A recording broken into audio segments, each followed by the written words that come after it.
السلام علیکم دوستو، حضرت عامر رضی اللہ تعالی عنہ نبی اکرم صلی اللہ علیہ وسلم کی خدمت میں حاضر ہو رہے تھے۔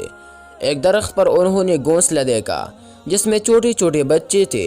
چڑیا کہیں گئی ہوئی تھی، ان کو وہ پیارے لگے، اچھے لگے، ان کو انہوں نے اٹھا لیا۔ ذرا دیر میں چڑیا آ گئی، اس نے ان کے سر پہ چہچہانا شروع کر دیا۔ وہ ان کی سر پر الٹی رہی، چہچہاتی رہی۔ وہ صحابی سمجھ نہ پائے، بالآخر تک کر چڑیا ان کے کندھے پر بیٹھ گئی۔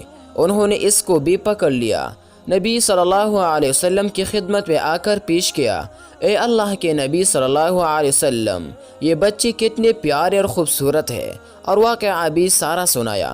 نبی صلی اللہ علیہ وسلم نے بات سمجھائی کہ ماں کے دل میں بچوں کی اتنی محبت تھی کہ پہلے تو یہ تمہارے سر پر الٹی رہی، فریاد کرتی رہی، میرے بچوں کو آزاد کر دو، میں ماں ہوں، مجھے بچوں سے جدا نہ کرو۔ مگر آپ سمجھ نہ سکے تو اس ننھی سی جان نے یہ فیصلہ کیا کہ میں بچوں کے بغیر تو رہ نہیں سکتی، میں اس آزادی کا کیا کروں گی، میں بچوں سے جدا ہوں، اس لیے تمہارے کندھے پر آ کر بیٹھ گئی۔